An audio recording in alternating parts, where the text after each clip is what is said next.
Well, welcome everyone. I know everybody is coming in right now, so I'm gonna just give us 30 seconds to pause and as everybody's getting led into the meeting. Technical difficulties, so thanks for bearing with us. But welcome everyone to today's webinar, Beyond the Numbers, Crafting Your Path in Financial Services, proudly brought to you by the Financial Alliance for Racial Equity. Our goal today is for you to learn about the many diverse career opportunities that exist within the financial services industry. And you'll hear from our amazing panelists as they share their own personal journeys, as well as discuss the various roles that are available in financial services, key factors to look for in an employer, and critical skills needed to be successful, no matter what profession you choose. But before I introduce them, I would love to ask you all to participate in a quick poll question. So if we could get our poll up to ask, where are you in your career journey? Now, let's see if this works, everyone. We can see if the poll comes up, hoping that it does. Here we go.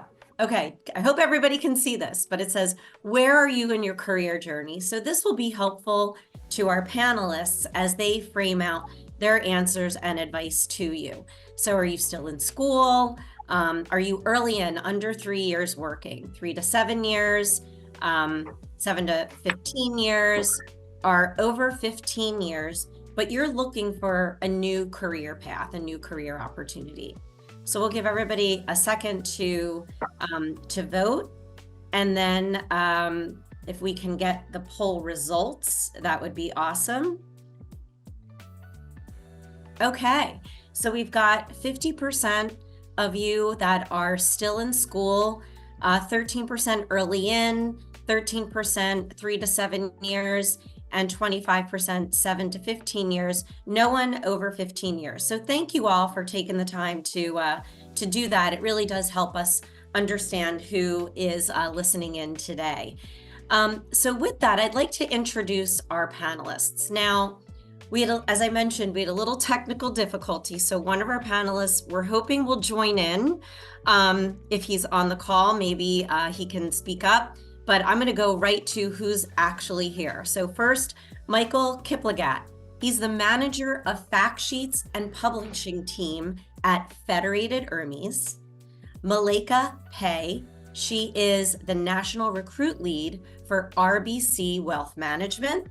And then Nicole Ridley, who's head of operations for the Financial Alliance for Racial Equity. Welcome, everyone. Thanks for being here. And we're hoping that Anthony Cannon, who is the Senior Talent Acquisition Manager for NFP, can dial back in. But in the meantime, I'm going to go right in to asking our panelists that are here to share a little bit about their own personal journey into the financial services industry. So, Malaika, can you start us off? Absolutely. And thank you for the opportunity and being able to share my story on a platform like this. I like to joke and say that I tripped and fell into my career. And I'm actually going to out myself and admit that finance was my worst grade in college. I was a marketing major. I had a minor in entrepreneurship and innovation.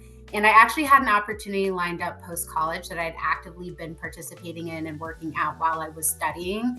But then I graduated and life really happened for me. So a month after I graduated, my father passed away. And during the events and the conversations we had leading up to it, it really gave me pause. And it really made me think about the value of my time and how I want to spend it. And in that time, I realized I did not enjoy showing up to work. I did not like the environment I was in. And the only way that that would change is if I had done something about it. So I quit my job on a limb, knowing I had nothing lined up and knowing that I'd have to find a role that would help me find a place just due to the circumstances of the time and be able to support myself. I clearly had a lot going on at the time. And so a friend that I had who worked in recruiting had reached out to me with a 3-month contract at RBC in Minneapolis. I took the chance. I learned a little bit more about it, did the interviews, and I saw it as an opportunity to bridge the gap. So I went for it. This was in 2018, and I have been in the finance industry and with RBC Wealth Management ever since. I've had several roles with the organization since then, and I'm looking forward to sharing a little bit more about what I do with you all. That's great. Well, thanks for sharing that. And I'm so sorry about the loss of your father, but it's interesting how sometimes those really dark moments shed a light on kind of where you are going to go or where you should be going. There's some clarity that happens during that time period, I would imagine.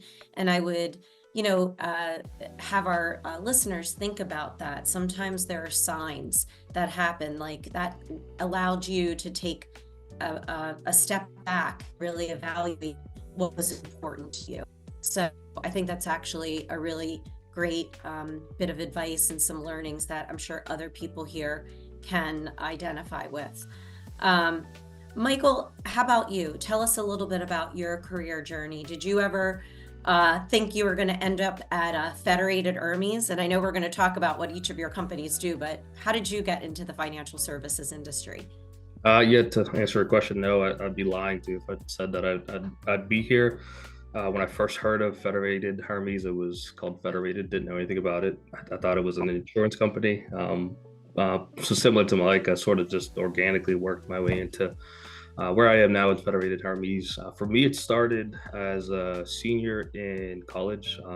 Backing up before graduation, I'd played football and sports in high school, and I had a lot of focus on what I wanted to do. I thought would be around sports, something related to sports marketing or anything, something associated to sports. And while I was in school, I had the benefit of having some upperclassmen just share their experience right as they were finishing their sports marketing degree and finding opportunities after graduation. A lot of it were in items that I didn't want. It was things I just did not want to do. What that led me to do is shift focus to try to just take whatever I could in terms of what major fit best with me. When I was in college, I worked for a company that helped individuals in the area with disabilities. And I knew I liked to help people, and can't tell you that it had a direct correlation to what I ended up doing, but I knew that I wanted to do something in some way that helped somebody with something. So I ended up taking a project management course that had a competition where I did well enough to allow me to think, oh, I really like this. Right, out of about 70 students from a number of schools,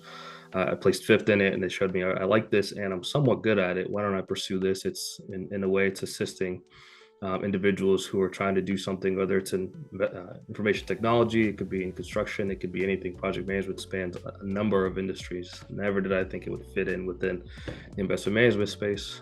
However, as a senior, I had an internship with, at the time, Federated Investors, where I really enjoyed my role. I got the opportunity to work with a lot of individuals who were managing projects, multi-billion-dollar projects for software development with the firm, and that taught me a couple of things. Right, I knew that it was something I liked doing, and it was related to a topic that I knew nothing about. Right, money management and wealth management wasn't something I grew up with or knew, so it offered a little bit of intrigue. And from then on, I ended up starting my career with Federated Hermes and going on my 11th year now. So it was an organic way of just identifying some things that I didn't like and being open to things that were interesting. But yeah, if you would have asked me a while ago that I'd be working in financial services, I probably wouldn't even be able to tell you what it is. So, well, that's another great example. And you did kind of have a systematic approach to figuring out what you wanted to do, right? Like you liked sports marketing, but like maybe you want to go into a different direction. You liked the things that were kind of transferable into any industry. And then you mentioned that you liked to help people, which I think is such a admirable thing. And in financial services, you don't even realize how much it does tie back to helping people. And you also mentioned that you had an internship, which is how you ended up in financial services. Was that something that was arranged at your school? How did you get that internship? yeah, so it was something that was a collaboration between my school, Duquesne University, and Federated Hermes. There's a partnership with the family that started the company as well as the School of Business, where there's a relationship with the professors who manage and coordinate the information systems management program, where each summer or each semester there's a program that allows for any prospective interns, if they're interested in not only your traditional finance economics majors, but also anybody in the ISM computer sciences. So there's a relationship there that really helped. Okay, that's great. I think that is such great advice for those that are looking, maybe still in school and are like wanting to test it out. There's great internships available, and there are a lot of, especially a lot of the companies that are represented on this call that have internships. So I think that's a great story. And Nicole, how about you? How did you get into financial services? Was this your passion growing up? Actually, it was not my passion growing up. So for me, mine has been a little bit of a journey. It definitely has not been a ladder where I think many people think of their careers just going up and up and up. Mine has been like a jungle gym, a monkey bars, or maybe that hexagon thing that you kind of go this way and that way. So for me, young, 18, just graduated high school, going into college and had to do this thing called pick a major. And, I went in and I love to talk to people, analyze people. So I wanted to be a psychologist. But me being 18 at that moment, not really having, the mindset that I needed, I also knew I wanted to make a lot of money. And my godmother, who was a psychologist at the time, she said, well, Nicole, if you want to make a lot of money, you have to get a PhD. And I'm like, oh no, it's not what I want to do. And so I remember picking up the phone and calling my cousin, and I said, hey, you're successful. What do I need to major in? Like, that was just my focus. What do I need to major in to make a lot of money? And he said econ. And I jokingly and seriously said, nope, try again, because I don't like economics. And so he was like, what about finance? And I was like, okay, I like math, I'll do finance.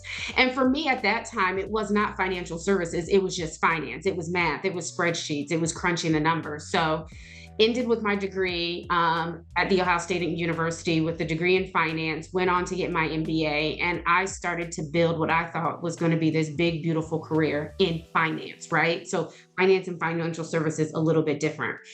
And so I had roles as a treasurer, I had roles as a traditional financial analysis where I did budgeting and forecasts and actuals for a business unit. Had a brief stint in the Office of Investment. So I was taking on all of these roles that were just building my resume as this finance professional. But for me, something magical happened during my tenure at Nationwide. I spent a majority of my career at Nationwide, around 14 years. They put me through a program called the African American Leadership Academy. And what was so profound and so powerful about this program was that it was designed to get you to whatever your best was. And so it taught us a lot about who we are. It taught us a lot about our strengths, and it was focused in on getting us to our career best. And that career best was this Venn diagram. And it's where your passion, your talent, and your company needs, that little crust where it come together, that is when you're at your career best. And so I was like, I want to be at my career best. Like, is this the proper seat for me? And I had knew, because of the type of person that I am, me sitting there looking at a spreadsheet for 80% of my time was not who I was. It wasn't filling my cup. And so I went on a journey to figure out, how do I continue to build this career in finance and lean into the person who I was? And through the academy, through a leadership program, it was determined that I was a people process person. And we came to that decision by doing strength finders. And what they did, which was so magical, is they took my top 10 strengths, told me if I was going to put it in a blender and make a smoothie, what would it be? And it told me I was a people process person. So I went on this journey in Nationwide to say, hey, everyone, I'm this people process person. What does that mean in the house of Nationwide? And so found a couple of areas, but eventually landed a role in their affinity department. So I stepped away from finance for a little bit. And I was a relationship manager. And for many people, they say I lit up because it was that people, it was that process. I was working with a diverse portfolio. I was like, this is it. This is where I'm going to retire from. But I also found myself, looking at that degree on the wall and saying, how can I blend the two together? And so through Nationwide, I had the opportunity to go through a program called the Financial Services Leadership Rotation Program. And that was profound for me because it allowed me to do 1-year projects within the financial services space and I got a little bit of taste of what it was. I got a little taste of the breadth and the depth that the financial services industry had to offer. And it allowed me to see that I can take this people process person who loves DE&I and mix it with financial services. And I say, making that student loan make sense, making that degree make sense. I was able to blend those two together to build a career. So that is why I am truly fortunate that, yes, I have stepped away from Nationwide and now I'm leading FAIR, but understanding what FAIR's mission and vision is and understanding who I am as a people process person, now I have an opportunity to really make a greater impact into the financial services industry. Yeah, I love that. I love that you started in finance, but you made the distinction that there's a difference between finance and financial services. Excuse me. So this webinar is called Beyond the Numbers because there's so many roles that someone can pursue within the financial services industry that have nothing to do with numbers. So I'd love to hear more about what your firms do, your role there, and how it contributes to the firm's success. So Michael, let's start with you. Yeah, so it's I know a lot of times when I mention Federated Hermes, people think Hermes and have nothing to do with designer purses, but what Federated Hermes is a global investment management firm. I was told I needed to add global because now we purchased a London-based company. So we are a global investment management firm. No worries if you've not heard of us. We, for the most part, are a business to business. We sell our funds and products through financial intermediaries, not direct to retail customers. A lot of what you may find out there about us, we pioneered the money market fund. And then more recently with the purchase of Hermes, we're looking into the sustainability EO space. So a lot of what we do, you'll see is more on the business to business market, but still doesn't limit what you might get out of financial services. In terms of my role, so I'm going on my 11th year. I started as a business analyst. I did that for 3 years. And then as mentioned, with my interest in project management, I did that formally by title for 5 years, although I was able to do some of it leading up to it. And then for the last 2 years, I've been managing a team of 7 individuals. I have 3 business analysts and 4 developers, part of the global technology organization, and more specifically, the sales, distribution, and corporate division.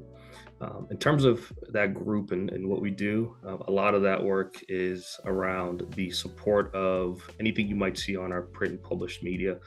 So in terms of contributing to bottom line success, financial services is heavily regulated, right? The need to have regulatory reporting and also create marketing material that still applies from a marketing perspective, but also meets all of those regulatory criteria. My team supports all the technology related to the business areas that do that, anywhere from marketing, product, and literature publishing and fulfillment services. So there's a broad range of what we support, but at a high level summary, that's what Federated Hermes is and what my team does.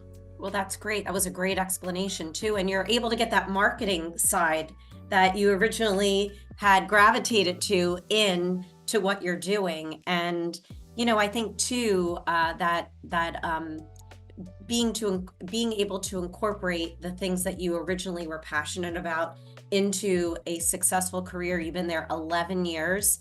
That's pretty amazing. And I know we're going to talk about why you stay at your company for that long, because you have to really love what you do and you have to really love the people at your organization. So that's great. And I hope more people will know about Federated and what they do after this webinar. So what about you, Malika?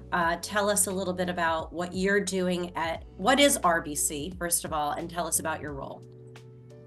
Absolutely. So RBC Wealth Management, we are a full service brokerage firm. So what that means really is that we provide ultra high net worth individuals and institutions access to a full suite of banking, investment, asset management, a ton of wealth management solutions. And so what we really strive to do is provide an experience that helps our client fulfill their sense of purpose and achieve their financial objectives. But we also want to attract talented financial professionals to help us do that. So as for me and my role, I am a national recruit lead here at RBC, and that falls under our technology engagement and adoption arm. This is actually a relatively new role for me and quite different from anything that I've done before. Prior to this, I was in a role where I helped our advisors leverage all of the aforementioned wealth management solutions we have, and partnered with them to really provide their clients with a high level of customer service. I did a little bit of pivot. I moved into technology, and now in this role, I get the opportunity to partner with leaders across the nation to showcase our technology with potential financial advisor recruits and their teams. And then this in turn really allows me to assist in closing the recruitment deal and then supporting the onboarding experience that follows. So I get to, once the advisors commit to coming to RBC, not only am I the one that got to show them the technology when they were making the decision, but then I get to go out and help them onboard onto our technology platforms. I also collaborate as a key partner in engaging both our divisional training leadership and our client strategies teams to align our initiatives with the firm's goals, and then support that technology at the national level to help deliver ongoing learning needs. And then I work closely with other internal partners as a resource for technology trading guidance, awareness and adoption. And then this really just helps me build relationships across the firm and then further refine our recruiting and onboarding processes. So I've got my hands in various buckets. I'm doing a lot of things. All of them kind of lead back to technology and finding ways to support and teach that and help adoption. And it's been a wild ride so far, crazy 2 months, but I'm really loving it and enjoying the ride. Well, that's amazing. And it sounds like you both have a piece of technology that is impacting your day-to-day. You're utilizing tech tools, et cetera, in addition to working in the financial services industry. But it sounds like you're doing a lot of different things from a training perspective. And, what I love about this webinar is that I never knew about these careers when I was in college. And I think our goal is to highlight some of these cool roles that are available. And it's, again, not just about the numbers, right?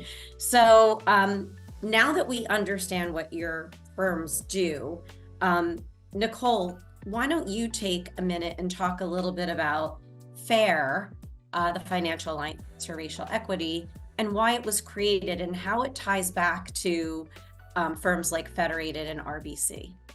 Yeah, so I have the privilege and the honor of working with wonderful companies like RBC and Federated, who are really focused on bringing more attention to the financial services sector, and not even more attention, but bringing more diverse individuals into this space. So taking you back on the journey, what's really, really special about my story a little bit and kind of a full circle moment, when I talked about my journey, I talked about me entering into a rotation program at Nationwide, which was in the financial services space.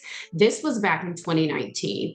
My first rotation opportunity, I sat down with different leaders and they talked about current projects that they were working on and asked if I was interested in being a part of it. One of those projects was a rough presentation on this data that they had regarding Black advisors. And I said, oh, this sounds so interesting, but they were not quite sure what they were going to do with that data. Full circle moment today, this is what they're doing with that data, is FAIR. So back in 2018, 2019, FAIR conducted research to understand the needs and the challenges when it comes to Black advisors within the financial services space. One of the data points that they revealed was, and this is kind of jarring, was 60% of students found the industry interesting, but 90% thought that they would be faced with challenges once they entered into the space. Challenges from development, challenges from mentorships, challenges from, can I see myself at the C-suite? And so what FAIR did was we took all of that data, we took all of that knowledge, and we birthed FAIR, which is the Financial Alliance for Racial Equity. And so what we focused on is bringing the financial services attention to those individuals in the Black and Brown community. We partnered with HBCUs. We partnered with, again, wonderful firms like RBC and Federated And we bring knowledge, we bring students via mentorships, via internships. We have a job board where individuals can go out and see different postings from our Fair Firm members. We host a fantastic event that's going to be on September 18th. This is a shameless plug. It's called HBCU Live. It will be in Howard University's campus, where we will, what I say, do wraparound services. We'll have panel discussions. We'll have career fairs. We'll have individuals there for students to really talk to and understand all of the possibilities within the financial services space. Because as Suzanne said, and as you hear from all of our panelists, it is beyond the numbers. There is much more that you can do here. I sit back and reflect on my career, and I have a word that I like to use. It's my thing is impact, right? When I lay my head on my pillow at night, like, what impact did I have? And FAIR allows me to make that meaningful impact within the financial services space by just bringing more diverse talent and really shedding a light on all of the opportunity that is out there for us. Love it. And already FAIR is doing some great work, providing some great resources. The HBCU career fair that you mentioned, some of these webinar resources. We're working on a couple of other things that will be available in the coming months around mentorship and internships. So we're excited that you're part of this, and I'm glad that FAIR exists, and all of these firms that are represented here are part of the Financial Alliance for Racial Equity. So finding a great employer is key to one's success and happiness in their career, right? So we talked about that, Michael, a little bit. So what are some attributes that you feel are critical when someone is looking to join a new firm? And by the way, FAIR has a great resource to share with you after this webinar. So Michael, I'm going to start with you again, because that was something that you mentioned, that you've been at your firm for 11 years. So something must be going right. Can you talk about some of those attributes that you think are critical for our listeners to consider when they're looking to join a new firm? Yeah, absolutely. So there's I'll start with the first thing that drew me to it. And as an intern, there was this stat that HR recruiters always shared with us, and it was in the Pittsburgh area, in the Triangle. We had one of the highest tenures, right? And early on, I just thought it was just a meaningful stat that they want to share. But as I continued to work there, I learned that means something, right? There's something here that people enjoy. People are building their careers, or building their lives, their families around where they work. And at its core, for me, I've really learned that it's the people, right? And for those of you that are still in school and have the opportunity to maybe pay attention to certain opportunities that come up, pay attention to the type of people that are there. For me, what that looked like for me is there were folks around me who were eager to see me succeed, right? They didn't feel that, by going out of their way to assist me, to provide opportunities for me, that they were in any way doing any sort of detrimental actions to themselves. They were eager to see me succeed, right? The people at the core of all of it, right? It is something that has been very important to me, both as I've gone out and helped with recruiting, or I've thought back to meeting with college friends and high school friends, and they're asking, "You're still at Federated Hermes. Why is that?" For me, it's been the people, right? It's this at its core. No matter what line of business we're in the business of people, and if you work with people who are awesome to you, they care about what you do and what you succeed in. That's been primary item for me to think about. The other part that I think I've enjoyed, and one of the things that has helped me stay there, has been access to leadership, right? And that not just from a, hey, my door's always open type of thing, but being able to voice your concerns and ideas, right? There's a difference between, I think, this person's accessible, but if you share something with them, right, are they going to actually help you with any actionable items, right? So there's a lot of items that we've done in the project management office, right, that have resulted in something that we've shared, right, organically from the core project managers and resources we've shared up, and it's been listened to, it's been applied. So the people mixture with the ability to have access to some of these leadership and stakeholders that actually make decisions, those are two complementary things I think I've been blessed to have at Federated. So for those of you who are looking, both whether in college or just considering a change, right, the people that you will work with become incredibly important. Yeah, I mean, I couldn't underscore that more. And they're walking the talk, right? So they're not just saying they do something, that you're seeing them actually take action, which is, I think, another really critical thing. And sometimes you don't know that till you get in there, but the fact that you've been there for that long showcases that, and just that ability to have mentors and supporters around you. That's I think a key thing when looking for an employer. And Myleka, how about you? What are the things that you would advise those that are listening really be considering when they're looking to change firms or looking for an employer to join? Absolutely. I'm just going to start off by saying it feels like I'm going to plagiarize your answer here, Michael, but I think that really speaks to how important and how much of a difference those two things can make in an organization. So access to leaders, that was like top of my list. And then kind of as a trickle down for that, there was the availability of mentorship and sponsorship. I've continuously been offered opportunities that have aligned with the vision I've shared that I've wanted, even as that vision has changed. And that's because I've had the availability of sponsors to be able to speak up for me in rooms that I don't get to be a part of. And that's been pivotal for my career in not only giving me opportunities, but getting my name out there. Additionally, having the support and guidance of mentors can be instrumental in helping you build your brand the way that you want to and establish a reputation at your company. When I think about what my mentors have done for me, they've helped me kind of translate my intentions into my impact. And I think a lot of the times where you can misstep early in your career are where your intentions are, but actually making sure that that equals your impact and making sure that those two things align. The second thing I'd say, a people first approach for sure. It's a theme that I find in many parts of my organization. I work with people I consider to be friends and family.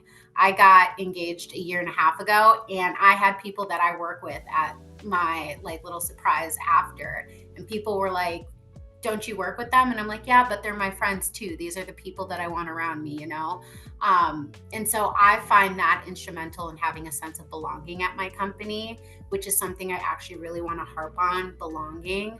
I think diversity, equity, and inclusion is very, very important, but taking it the step further and saying that belonging as well is what really the people can provide for you at a company.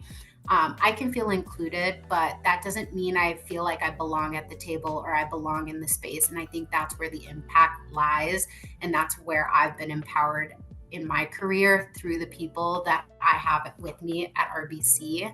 And then to not beat a dead horse, the last thing I'll say is, to all of you, as you interview for new opportunities, remember, it's an opportunity to not only sell yourself to a firm, but to also have that firm sell themselves to you as a place where you can thrive and find that sense of belonging. So don't be afraid to ask those questions when you're sitting in an interview. I've sat in an interview and been like, I've had a great time talking to you, but I want to know if I can talk to this individual too. And that can help give you a glimpse into whether or not you're going to have access to certain individuals or the willingness of those individuals to champion you when you make that jump. So those are the three things I would say on that.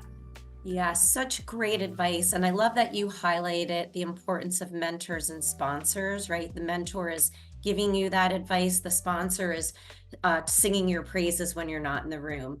And that is such a critical piece to professional development, to happiness at your workplace, to success, and of course that really important piece of DEIB, the belonging. So I'm glad that you highlighted that as well. Now, Nicole, you are new at FAIR, but you spent a lot of time at Nationwide. So what were some of the attributes that you found at that firm that you think are important for our listeners to consider as they're looking for an employer? Yeah, as Suzanne said, I have spent 14 years of my career at Nationwide, who I'm also proud to say is a member of FAIR as well. But throughout the 14 years, I'm not going to beat a dead horse because I think Michael and Myleka said it perfectly. It's all about culture for me. Nationwide has done and is doing an amazing job of building this culture where there's diversity, there's equity, there's inclusion, and there's belonging. To some of my panelists' points already, it feels more like family than colleagues and friends. I have a group chat now that is on fire of nationwide people who I have met from day one and dragging me along on this journey. It's about building a culture where people want to see you win. I led a associate resource group at Nationwide for a majority of my career. It would probably be 8, 9 years that I was in a leadership role, and it was called African American Women Active and Ready to Exceed. And our slogan, our theme that we leaned into each and every day was lift as you climb. And that was the culture, that was our motto, that was our mission. I remember a story when one of my good friends, I'm not gonna call her a colleague because she's a friend, she got promoted and she was now an officer of the company. And I was like, yes, girl, I was like, you got your name on the door, like you can shut your door, like you have made it, like, yes. And she, without a beat, looked at me and was like, you next, sis, like we doing this together. And so it was just that sense of belonging. It was that community. But what really felt good is that it just wasn't individuals that looked like me. It was individuals who I had on my team as ally. And I did just want to take a quick moment because we threw out some terms of mentorship and sponsorship. And I think Suzanne did a great point of distinguishing the two. Of mentor is someone to help guide you. Sponsor is someone who is wearing your t-shirt and you didn't even make the t-shirt for them. Like they made it on their own. But something stuck out to me early in my career. And I know when we did the polls earlier, we had a good chunk of people who are fresh in their career. And one of the things that someone told me is that you need to develop your 5, 5, and 5. And so it was 5 mentors internally, externally, and they said globally. For me, it wasn't too much of a global space, but you wanted to make sure that you're diversifying your mentors. You wanted to make sure that your mentors were there for a particular purpose and a reason. I had that mentor where I'm like, hey, I really need to lean into this space. I will go to this person. Or, hey, I'm going this direction. I will go to this person. So I think it's really critical when you're looking at a company is what would that makeup be? You don't want your mentorship or what I call your board of directors to look all like you. You need to have allies on your board of directors. You need to have people wearing your t-shirts that do not look like you, who is championing you as well. So make sure when you're building your 5, 5, 5, when you're building your board of directors, to really make sure you're diversifying and hitting in on what, what Malika said, being intentional about that space. And I love, to another point that I just wanted to make, because I think we know that culture is, the number one thing that's top on our mind, is when it comes to that intentionality and you are looking for that company, be very specific about what you want. I did an exercise for probably over the past 3 years that I've continued to develop of what my ideal job looked like. I didn't have a company, I didn't have a title, I didn't have a career path. It was just characteristics of what it was. And I was down to the environment of the company. Do I want to work remote? Do I want to be 5 days in the office? Do I want to be hybrid? Am I the headquarters? What did I want? Did I want a company that looked all like me? Did I want a company that's diverse? I really got specific. And so when I had that job interview, when I had that opportunity, I would whip it out and look at it and be like, nope, you don't meet the criteria. So I did not even apply. So just be intentional when you're looking at a company to understand your wants, your needs, really being grounded, and then moving forward from there. And like Malika said, interview them. This is a two-way street. This is a relationship that's just not built on one way. It goes back and forth. Yeah, such great advice. And one thing that somebody told me a long time ago that I've held with me throughout my career is, don't ever just do something just for the money. And I know that sounds, well, God, they're offering me all this stuff. If the other pieces don't match it, I guarantee you it's not worth it. So just like think about, it's not all about the money. The money will come when you find that place of belonging. That's at least my experience. And I think a lot of people feel that same way. So what I'd like to shift into important skills, general skills, transferable skills that you think help people set people up for success in their careers. So Malika, would you talk about a couple of transferable skills, things that really carry over no matter what career path you choose? Absolutely. So first one, straight out the gate, interpersonal skills. And I think that this is often communicated as being a good communicator, but the ability to build relationships, build a network, maintain that network, regardless of their role, their responsibility, their industry, kind of like what Nicole was saying earlier, I think is integral. And it's been integral for me in my career. All of the opportunities that I've had and all of the opportunities that continue to be presented to me, they have been because of my people skills.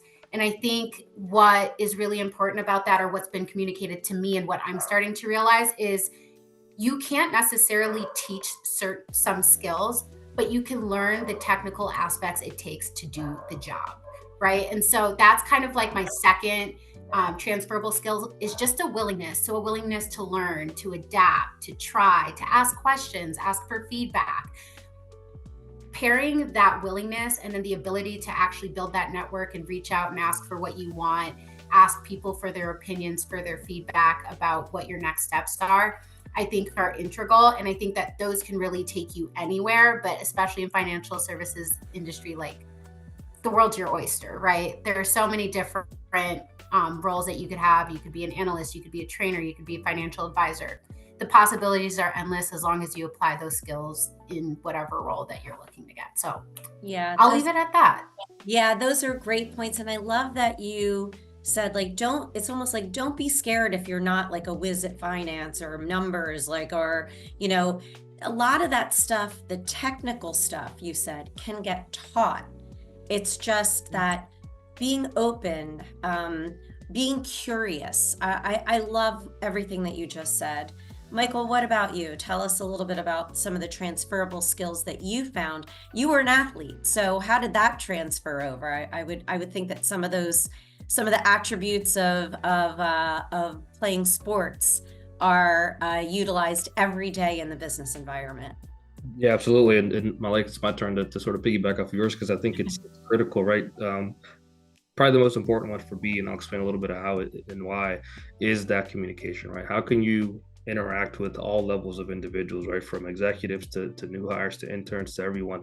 That ability to be able to interact and communicate effectively has really been one of the key items, whether we're recruiting or whether we're helping to build skill set internally, right?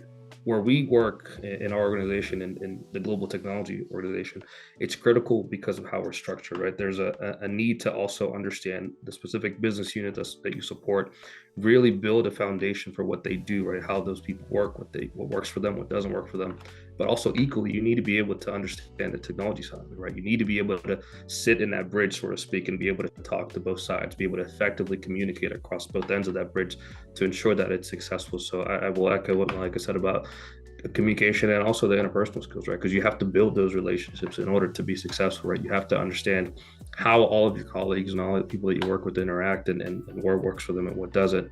And likewise with the idea of, I heard this from a college professor, and this is one of the things that has stuck with me, and it's related to what you said. It's, you don't stop learning once you're out of college, right? You have to continue to pursue knowledge, right? Knowledge is power. I'm sure you've heard that as well. But the ability and the openness, again, to willing to learn, right? There's a lot of stuff that you might study and do from an academic perspective, but if you cut off your learning at that point, right, you're limiting yourself, you're limiting the opportunity. So when it comes to transferable skills, or things that I think you need to continue to hone in, continue to develop, communication and openness to learning, I think are going to be paramount regardless of what role you're in. So Mike, I want to echo what you said, because it's spot on, right? It's going to be what you need to do regardless of what role you're in, what area you fall in. I think they're very critical.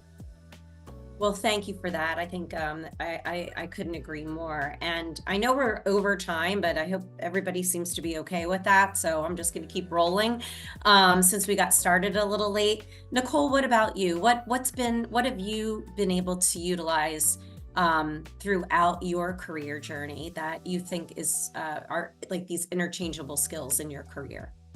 Yeah, I can tell that I'm in good company because, I think all of our answers are pretty much aligning now. So I won't, rehash what they said. Things that were top 3 on my list were strong relationship building skills. That's going to be critical as you navigate through different spaces. And I always call it being a student of the industry.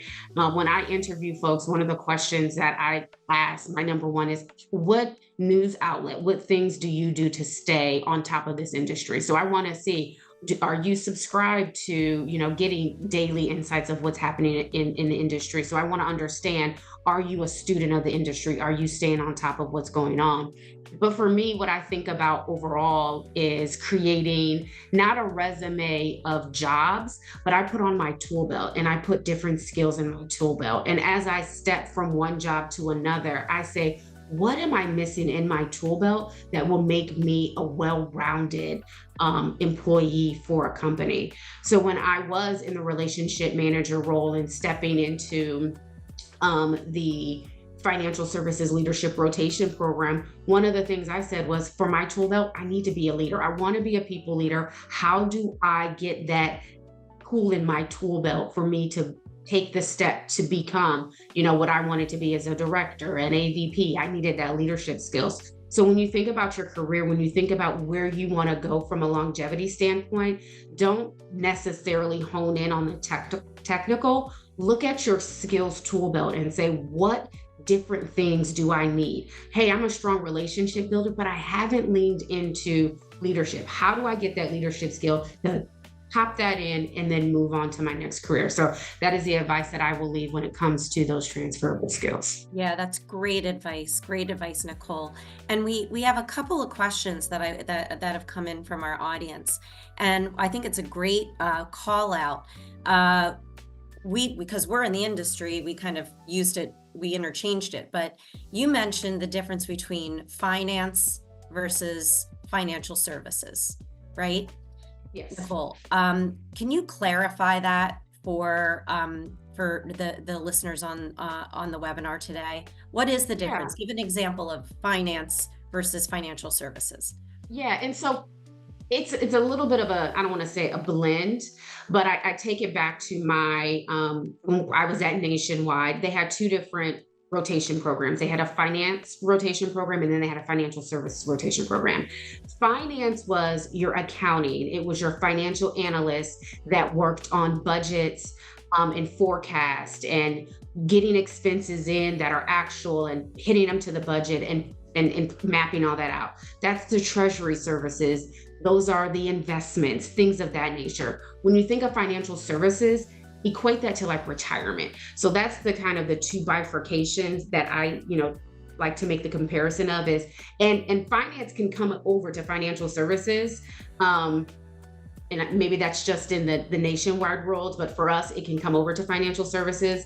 But when you think of finance, think of accounting, numbers.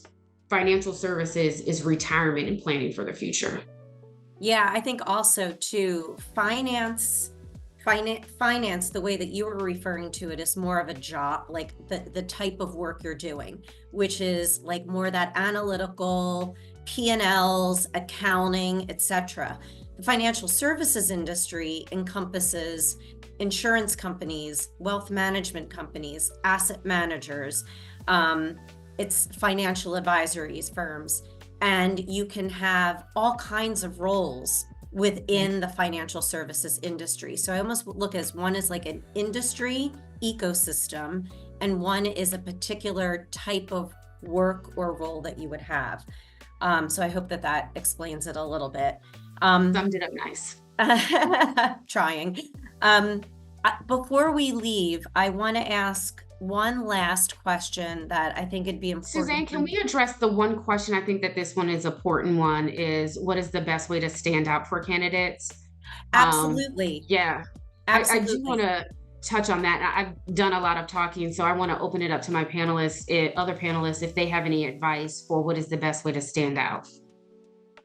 Yeah, I could share sort of what I've shared with recruits, and this might be more applicable to those that are still in school, but really for anybody. But you have to get involved, right? You have to build a well-rounded resume, right? Or even just a profile, right? I know a lot of times I'll see certain students who come up and all they have is their academic work, right? That is very important, right? But you have to have other experiences, other things that challenge you on time management, ability to interact in a group setting, right? You have to get involved as early as possible to help yourself build that profile of this is someone who can manage not just schoolwork, but they can handle themselves as a professional, right? And use those areas of involvement, whether it's with this organization, a school, a job while you're working, just something that allow a potential employer to see this person, not only are they handling their work excellently in classwork, but they're also balancing their schedule and their time effectively, and are able to do all these other things that whether you're, a chair member of a student organization or some other item that helps you sort of stand out. And then the other part I think is helpful too is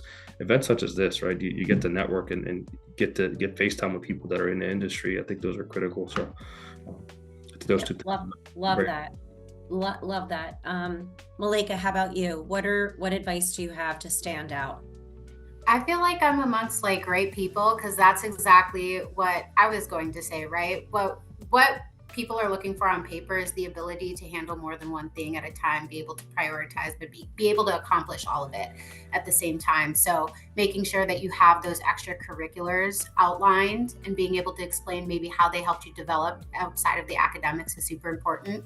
I'll probably lean a little bit more into just tapping into your network. I think that's a big thing that I did that gave me an edge, is not only seeing a job and going for it, but being able to look and say, okay, who do I know that's in my network that might have a connection at this company that I'm interested in? How do I get FaceTime with them before the interview and just get a better understanding of what they're looking for? So as I prep, I can make sure that I'm kind of checking those boxes, or that I even actually want to go for the opportunity and it's the fit that I think it'll be. But then also following up and being personal, I think has given me the edge of, every time I've interviewed, I have followed up with a thank you note, and it's been a handwritten thank you note.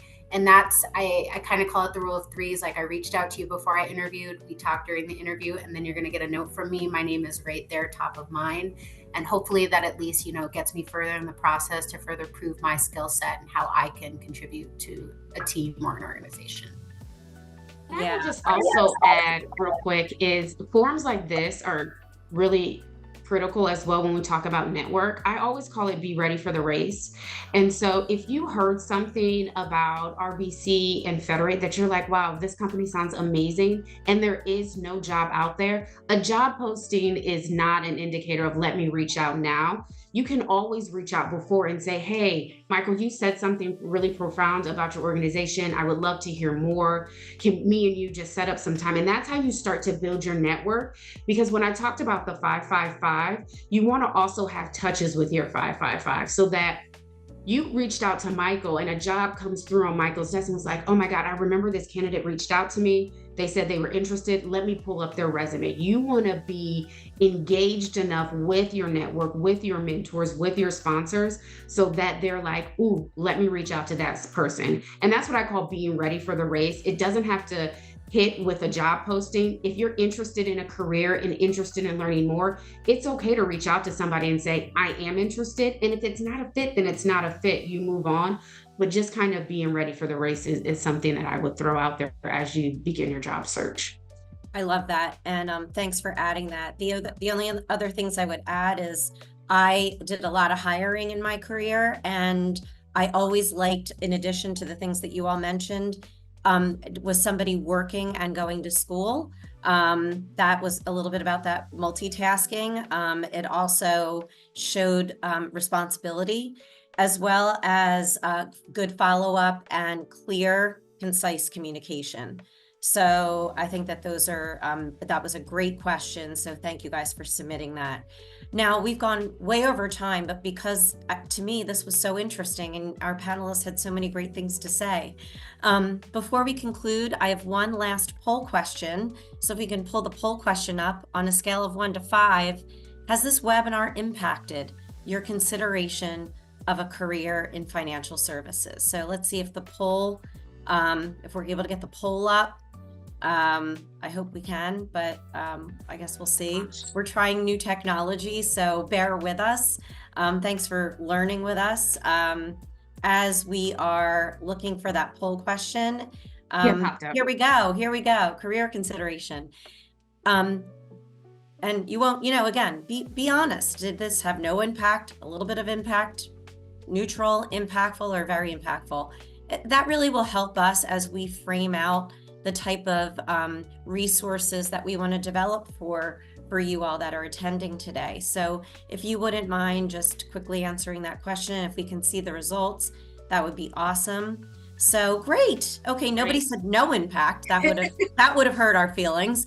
So that's great. So I think the majority said impactful or very impactful, and I agree. I think our panelists did a fantastic job, and we're appreciative of their time. I want to thank you, our panelists. You were really terrific in providing incredible information for our attendees, and thanks for getting personal and sharing your stories. Thank you to everyone for attending today, and to the Financial Alliance for Racial Equity, Federated Hermes, NFP, and RBC Wealth Management for your support. For more information on exploring a career in financial services, to receive the FAIR newsletter, and to learn more about future webinars, please visit our website at thefair.org. Also follow FAIR on LinkedIn and Instagram. Thank you all for being a part of this, and we hope you enjoyed it, and we hope to see you at our next webinar.